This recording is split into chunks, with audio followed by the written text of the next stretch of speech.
I'd like to turn to consider a little bit about the performance of rail services in Wales beyond the South Wales Metro project, if I may. And I note that the Office for Road and Rail, their most recent bulletin for passenger rail performance between January and March of this year, stated that Transport for Wales had a score of 4.5% of services being cancelled as a moving annual average, and that 60.9% of services were on time.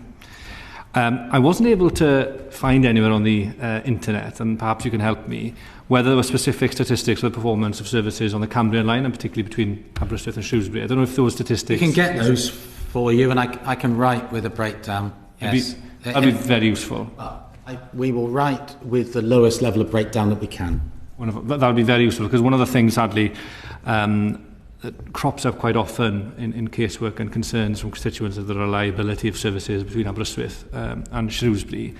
I know that Transport for Wales developed a new station in Bow Street, of course, and I know there's a promise for an hourly service between Aberystwyth and Shrewsbury by March 2024.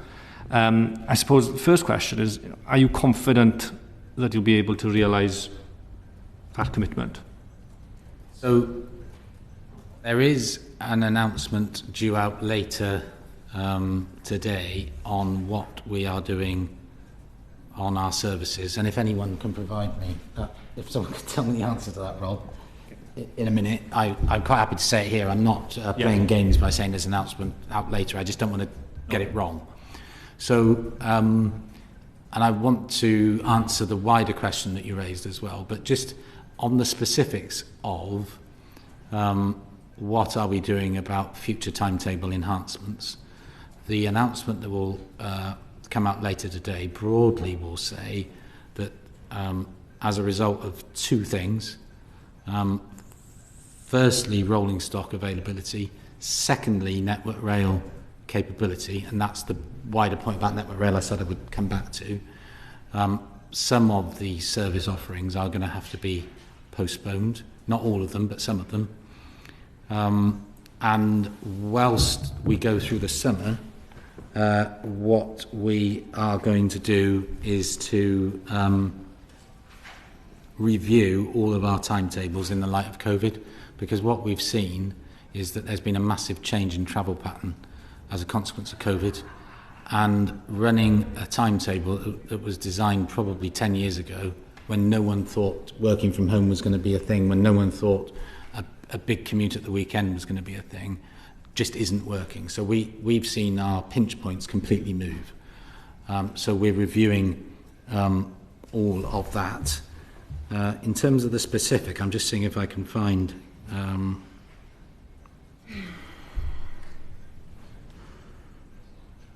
I think if it's okay, I'll write to you on it, because this is talking about December, you're talking about March. So. Yeah, well, I'd be interested, because I suppose my initial interest was the particular service from Aberystwyth to Shrewsbury and onwards. Yeah. And I have a few concerns about that specific service. You know, the fact that there has been a commitment of introducing an hourly service. Now that is all well and good to make the commitment. I think at the moment many of our constituents would just appreciate... Like it to operate properly, yeah? Yes. And so I suppose we will go on to the broader issue that you just mentioned there, but just specifically on the Aberystwyth to Shrewsbury line, are there particular issues and pieces of work on that line being done to improve the reliability of the service and also the capacity? Because a common complaint that I receive is, and I've experienced it myself, especially when changing at Shrewsbury, you might have been on another service and people are then having to be loaded on. It's no better than a cattle truck, actually, from Shrewsbury to Aberystwyth. We've heard a lot about promises of new rolling stock. I remember in 2018, and I'll come on to that in a moment, promises of new rolling stock that have not, well, they don't appear to have materialised on the Mid-Wales section of the Wales and Borders franchise. So are there particular things you can tell me to give me some reassurance on the Aberystwyth to Shrewsbury line? So if I can, I need to start wide and then hone in, if that's okay, because it all links. So the new rolling stock that was promised is still all happening, every single bit of it. In fact, there's more rolling stock than we originally talked about. Right. figures on that would include that we will have something like 67% more carriages in service when we have completed all of the transformation than today. When do you expect that? Well, a vast majority of it will happen this year. Right, okay, because I recall that in evidence submitted to the Senedd's Climate Change Environment Infrastructure Committee back in March of last year, Transport for Wales stated there'll be 30% more services by 2025 in 2018, and that 95% of all rail journeys will be on new trains. So that's broadly speaking still correct. It's on track. What has happened is probably the dates have slipped by 6 to 9 months, depending on where you are in Wales, and I'll come on to that. Okay. And the biggest single reason for that has been the delivery of the CAF trains. CAF trains it's a Spanish company who set up a plant in the UK in Newport to produce these trains, and they pretty much started work at the same point that we did on the Valleys line. And I mean, I'm not giving them any commercial excuses here in saying this, but they had many of the same problems that we have faced in terms of delivering those trains to us. Right. So some of the trains have been late, and there's been a whole host of issues, commercial issues, between different people in the supply chain before they got to us, that we are having to get involved in to sort out.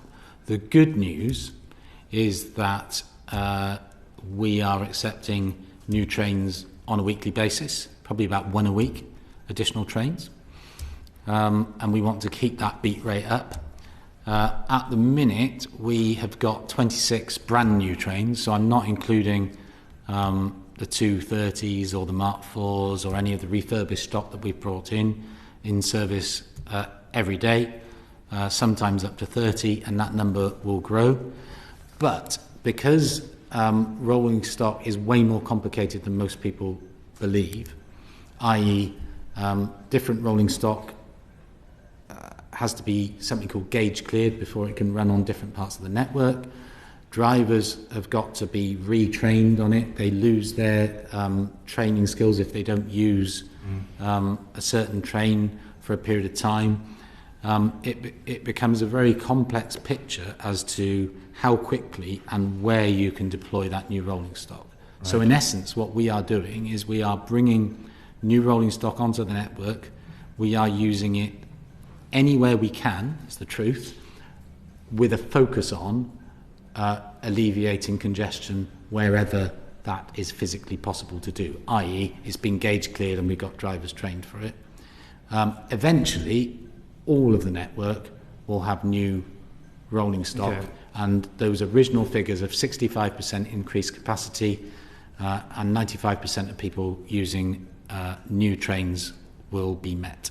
Right, thank you. That's all very interesting, and I'm not trying to diminish how complex this whole transition is. That, yeah. But of course, it is the case that this 95% of all rail services being undertaken by new higher capacity trains was a commitment actually that Transport for Wales made in 2018 initially, and the target date then was 2023. I appreciate you've mentioned the difficulties of COVID-19 and rail operating companies not being able to bring forward new rolling stock on time. But in terms of the other issues, surely they could have been anticipated, the training for drivers, what have you, they could have been anticipated. Absolutely. And I'm not trying to make a bunch of excuses here. The fundamental problem is, in order to train people on a new train, you have to have the new train to train them on it. Training a group of drivers, and you have to do it as a group, takes about 6 months.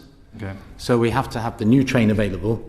We then have to spend 6 months with people training on it, and actually some of that has involved Network Rail to do not just gauge clearance. You then have to do something called route proving, which is demonstrating that the train can fit, and we still have to route prove to Carmarthen.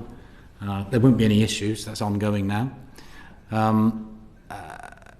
But you can't do these things until the trains arrive, and that's been the fundamental issue. Therefore, has been getting the trains delivered to us to allow us to do everything else. With regards, because I know other colleagues will want to talk about rail services in other parts of Wales, but just to bring you back to Aberystwyth, at this moment in time, when do you anticipate an improvement to the service? When can we expect the hourly service? When can we expect higher capacity new trains on the Aberystwyth? On the hourly service, I want to write to you if that's okay, and then we'll do that quickly.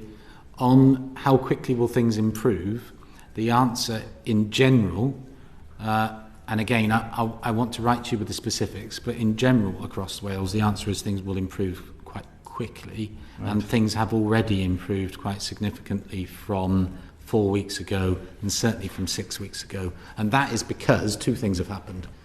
Firstly, the 175 trains that we had to take all of them out of service, half of those have come back into service. Secondly, we have got a significantly greater number of the new trains, the CAF trains, in service than we had a month ago. So to give a feel, the marches at the minute is a good barometer, apart from Wrexham Bidston, for how the network is performing as a whole. 3 weeks ago, most marches services were running as 2 cars, which is just not enough. Last week and this week, nearly all were running at a minimum of 4 car services, and in the near future we will be running 5 and 6 car services on them. So at the risk of sounding like a broken record, when do you expect the Aberystwyth to Shrewsbury services to also increase in capacity? So broadly speaking, that will gradually happen at time periods. So I will be presenting to our main board tomorrow, which shows you by the end of the year we will have significantly improved capacity everywhere. I welcome that. And finally, because you mentioned there about the overall performance, my last question is, I note that in terms of the percentages of services cancelled significantly late, according to the Office for Road and Rail, the moving annual average scores for Transport for Wales are not where we'd want them to be. I completely agree. But what is of particular concern is that they've not only gotten worse, but also they've seemed to out of line with the Great Britain average, whereas back in 2018, the service was outperforming the Great British average. What are the reasons for that, do you think? So the fundamental reason, which is, it sounds perverse, the fundamental reason for that was prior to 2017-18, we were running a legacy fleet that had been run in Wales for the minimum amount of time is the fleet had been there was 20 years. In some instances, it had been there a lot longer. People were very used to it. Drivers were used to it. Maintenance fleet were used to it. I think the fundamental problem was that it was all running on legacy, basically grandfather rights from the UK government, because it was out of time on environmental regulations. The toilets weren't acceptable by modern environmental standards. There was no PRM, and it was failing most environmental standards. If you were to, and then we therefore had to replace the entire fleet basically overnight in order to meet the new standards. If you were to say to me, what's the biggest failure in planning on all of this, I would say it's trying to replace everything in 3 years. What should have happened is it should have been done gradually over a 10-year period. It's useful. Thank you.